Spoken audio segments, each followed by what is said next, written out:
As a result of 2 lockdowns, the handloom industry here is hanging by a thread.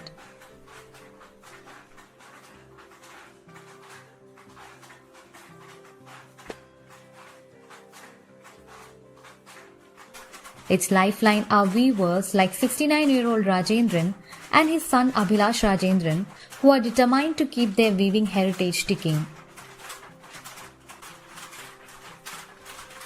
More than 40 weavers are busy at Rajendran's weaving centre, Sri Nandanam Handloom at Payatuvila, one of the many small villages around Balaramapuram.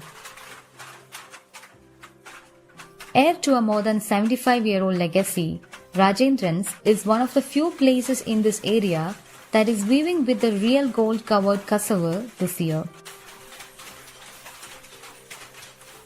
In dark, dusty sheds on the trademark pit looms of Balaramapuram, the weavers, both men and women, are hard at work.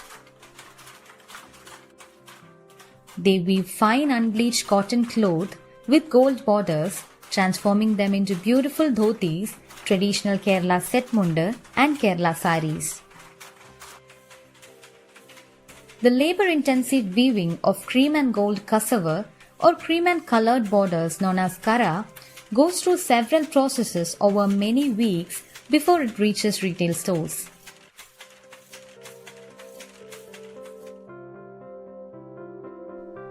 The cotton yarn, mostly bought from Rajapalayam or Madurai in Tamil Nadu, is washed and hand-spun into cotton thread on charkas.